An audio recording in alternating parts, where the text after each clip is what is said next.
ఓం నమో భగవతే వాసుదేవాయ. మాఘపురాణం 3వ అధ్యాయము. నేను చేసే ప్రతి ఆడియోస్ మీరు యూట్యూబ్లో వినాలి అని అనుకుంటే గురుదేవ దత్త ఆడియోస్ అని ఉంటుంది, అందరూ వినగలరు. నచ్చితే సబ్స్క్రైబ్ చేయగలరు, షేర్ చేయగలరు. సబ్స్క్రైబ్ చేసినప్పుడు పక్కనే ఉన్నటువంటి బెల్ని తప్పకుండా యాక్టివేట్ చేసుకోగలరు. ఇది మాఘపురాణం 3వ అధ్యాయం, గురుపుత్రిక కథ. మంగళదాయిని సర్వమంగళ.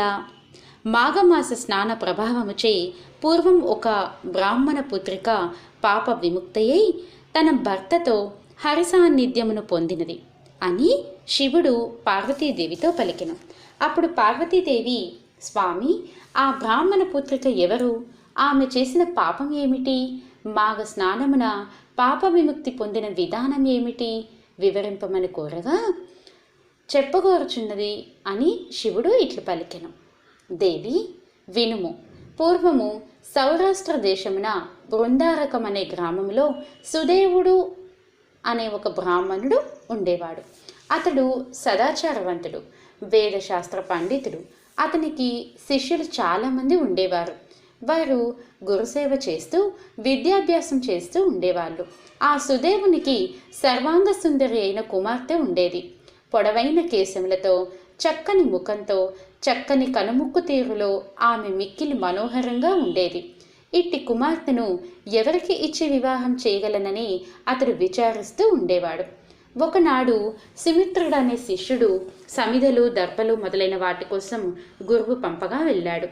బంతితో ఆడుకుంటున్న గురుపుత్రిక కూడా సుమిత్రుణ్ణి వెంబడించి వెళ్ళింది. సుమిత్రుడును చాలా దూరం పోయి ఆ అరణ్యంలో ఒక జలాశయాన్ని చూశాడు. ఆ చెరువు గట్టున ఎత్తైన చెట్లు ఉన్నాయి. నీరు నిర్మల మనోహరంగా ఉంది. పద్మాలు వానిపై వ్రాలే తుమ్మెదల రోద, అనేక వర్ణములలోనున్న కలువలు, జల సంచారము చేయు జల ప్రాణుల విహారము మొదలైన వానిచే ఆ సరస్సు మనోహరముగా ఉండెను. కోకిళ్ళలు గుంపులు కట్టి మధుర ధ్వనులు చేయుచుండెను. చిలుకలు, గోరువంకలు నేర్పిన మాటలను పలుకుచున్నవి. ఎత్తైన చెట్లతో కప్పబడిన ఆ ప్రదేశము ఒక ఏకాంత మందిరంలా ఉంది. గురుపుత్రిక ఆ చెరువులోని నీరు త్రాగి అచట వృక్షములకున్న పండ్లను తిని ఒకచోట కూర్చుండెను. సుమిత్రునిపై మనసు పడింది. ఓయి, మనుష్య సంచారము లేని ఏకాంతప్రాయమైన ఈ ప్రదేశంలో నాకు నీతో కలిసి సుఖపడాలని ఉన్నది. ఈ వనము నీకును నాకును నచ్చినది. మనమిద్దరమును పడుచువారము. మన కలయిక సుఖప్రదమగును. ఆలసించక నా వద్దకు రమ్ము. నా శరీరము దూది కంటే మెత్తగానున్నది. నీకు మరింత సుఖమునిచ్చును. రమ్ము, నన్ను మోహములో తనివి తీరా కౌగిలించుకొనుము. రమ్ము రమ్మని పిలిచెను. సుమిత్రుడు, మంచిదానా, నీవు ఇట్లా అనుకుము. నీ మాట దురాచారపూరితము. నీవు వివాహము కాని బాలవు, నాకు గురుపుత్రికవు. మనము సోదరీ సోదరులము. నీవు మన్మథ పరశురాలువై ఇలా అనుచితముగా పలుకుచున్నావు. నేను నీతో రమింపజాలను. నేను ఈ మాటను సూర్యచంద్రుల సాక్షిగా చెప్పుచున్నాను. ఇట్టి పాపము చేసిన మనమిద్దరము చిరకాలము నరకవాసము చేయవలసి ఉండును. కావున ఇంటికి పోదము, రమ్ము. గురువుగారు మనకై ఎదురు చూస్తూ ఉందురు. ఆలస్యమైనచో నిన్ను దండింపవచ్చును. సమిధలు, దర్భలు మున్నగవానిని గొనిపోదము, రమ్ము అని పలికెను. గురుపుత్రిక ఆ మాటలను విని, ఓయి కన్యారత్నము, సువర్ణము, విద్యాదేవత, అమృతము స్వయముగా చెంతకు చేరినప్పుడు వలదన్నవాడు మూర్ఖుడు. ఒకరినొకరము కౌగిలించుకొనక సుఖమును పొందక నేను ఇంటికి రాను. నేను ఇచ్చటనే నా ప్రాణములను విడిచెదను. నీవు ఇంటికి తిరిగి వెళ్ళి నేను రానిచో మా తండ్రి నిన్ను శపించును. నేను నీతో సుఖింపని ఈ శరీరమును ఒల్లను. ఇచ్చటనే ఈ శరీరమును విడిచెదను.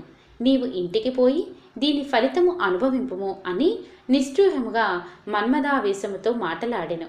సుమిత్రుడును ఏమి చేయవలనో తెలియని స్థితిలో ఉండెను. చివరకు అతడు గురుపుత్రిక కోరికను తీర్చుటకు అంగీకరించెను. వారిద్దరును పద్మములతో, పుష్పములతో, ఎగురు టాకులతో మన్మథ శయ్యను తీర్చుకొని మనోహరమైన ఆ వాతావరణంలో యథేచ్ఛా సుఖములను అనుభవించరు.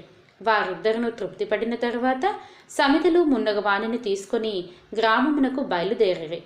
గురువు శిష్యుడు తెచ్చిన సమిధలు మున్నగవానిని చూసి ఆనందపడెను. పుత్రికను చూసి, నీవు చాలా అలసినట్లున్నావు, మధురాహారమును తిని విశ్రాంతి పొందమని లోనికి పంపెను. ఆమెయు అట్లే అని లోపలికి వెళ్ళెను. తండ్రి ఆమెను కాశ్మీర దేశవాసియగు బ్రాహ్మణునికి ఇచ్చి వివాహం చేసెను. కొంతకాలమునకు ఆమె భర్త మరణించెను. భర్తను కోల్పోయి నేలపై పడి దుఃఖించుచున్న కుమార్తెను చూడలేక సుదేవుడును మిగులు దుఃఖించెను. అయ్యో, సుఖములను పొందవలసిన వయసులోనే బాధాకరమైన వైధవ్యము కలిగినదేమి? ఈమెకు ఇట్టి బాధను కల్పించిన ఆ బ్రహ్మ ఎంత మూర్ఖుడో కదా అని పలు విధములుగా దుఃఖించుచుండెను.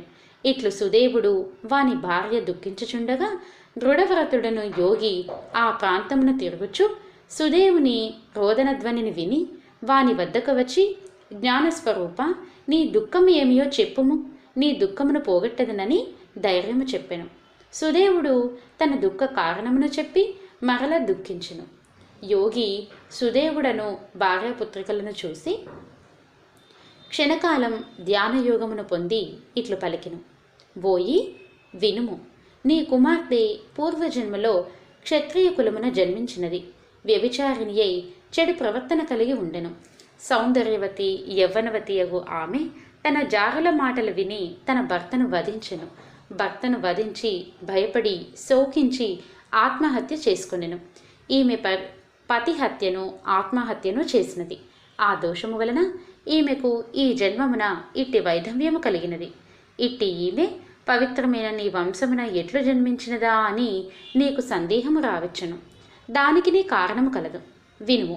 ఈమె తన పూర్వజన్మలో మాఘమాసమున సరస్వతీ నదీ తీరమున గౌరీ వ్రతము ఆచరించు వారితో కలిసి వారు ఇసుకతో చేసిన గౌరీదేవిని పూజించుచుండగా ఈ వ్రతమును చూసినది. ఆ పుణ్యఫలమున ఈమె పవిత్రమైన వంశమున జన్మించినది. ఈ జన్మయందును స్వేరిణి అయి నీ శిష్యులతో అధర్మముగా రమించెను. ఈ దోషము వలన ఈమె తమ కర్మఫలములను ఇట్లు అనుభవించుచున్నది. చేసిన కర్మము అనుభవింపక తప్పదు కదా. సుదేవుడు యోగి మాటలను విని చెవులు మూసుకొని తన కుమార్తె పూర్వజన్మలో పతిహత్య ఆత్మహత్యలకు పాల్పడుటను, ఈ జన్మలో కన్యయే సోదరుల తుల్యుడైన తన శిష్యునితో రమించుటను విని మరింత దుఃఖించెను. యోగికి నమస్కరించి, తండ్రి, నా కుమార్తె చేసిన పాపము ఏమి చేసిన పోవును? ఆమె భర్త జీవించుట ఎట్లు జరుగును? దయ ఉంచి చెప్పమని పరపర విధములు ప్రార్థించను. అప్పుడు ఆ యోగి, బోయి విద్వాంసుడా, నీ కుమార్తె చేసిన పాపములు పోవుటకు ఆమె మాంగల్యము నిలుచున్నట్లు చేయుటకు ఒక ఉపాయం కలదు. శ్రద్ధగా వినము.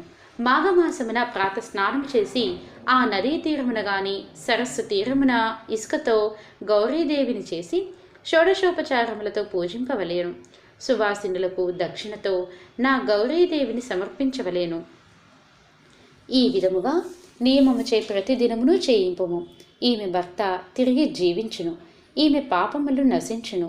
మాఘశుద్ధ తదియనాడు 2 కొత్త చాటలను తెచ్చి వానిలో చీర, రవికల గుడ్డ, పల పుష్పాదులు, పసుపు కుంకుమ మున్నగ సువాసిని అలంకారములు ఉంచి దక్షిణ తాంబూలములతో వాయనము ఉంచి సువాసిని పూజ చేసి ముత్తైదువులకు ఇచ్చి 7 మార్లు ప్రదక్షిణ నమస్కారములు ఆచరింపవలను. ఆ సువాసినికి షడ్రసోపేత భోజనము పెట్టి గౌరవింపవలయును. మాఘమాసమున ప్రాతకాల స్నానముల చేతను పైన చెప్పిన వ్రతాచరణము చేతను ఈమెకు పాపక్షయము కలుగును. భర్త పునరుజ్జీవితుడై ఈమె మాంగల్యము నిలుచును. మాఘస్నానము చేసిన విధవరాలు విష్ణులోకమును చేరును. మాఘస్నానం చేసి గౌరీ వ్రతం ఆచరించిన సువాసిని తన మాంగల్యమును నిలుపుకొని చిరకాలము సుఖించును. పిచ్చివారు, మూర్ఖులు మాఘస్నానం చేసినచో వారు ఎట్టి వారైనను హరి అను ప్రవాహమును పొంది చిరకాలము సుఖించి పుణ్యలోకములను పొందుదురు అని యోగి వివరించి తన దారిన పోయెను. సుదేవుడు యోగి మాటలను నమ్మి తన కుమార్తెచే మాఘ స్నానమును, గౌరీ పూజ విశిష్టమైన కాత్యాయని వ్రతమును భక్తి శ్రద్ధలతో చేయించెను. కాత్యాయని వ్రత మహిమ చేత సుదేవుని కుమార్తె పాపములు పోయి ఆమె భర్త పునరుజ్జీవితుడు అయ్యెను. ఆమెయు చిరకాలము తన భర్తతో సుఖించి తన తల్లిదండ్రులతోనూ భర్తతోనూ కలిసి దేహాంతమున వైకుంఠమును చేరెను.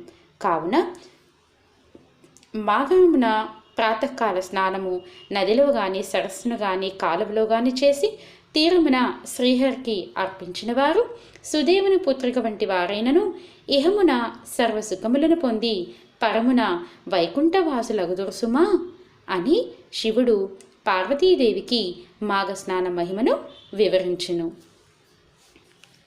ఇది మాఘపురాణం 3వ అధ్యాయం సంపూర్ణం. పురాణాలు, సచ్చరిత్రలు, అవధూతుల చరిత్రలు, పండుగ విశిష్టతలు, భక్తి పాటలు, భక్తి కథలు, ఇలా నేను చేసే ప్రతి ఆడియో మీరు యూట్యూబ్లో వినాలి అని అనుకుంటే గురుదేవ దత్త ఆడియోస్ అని యూట్యూబ్లో ఉంటుంది.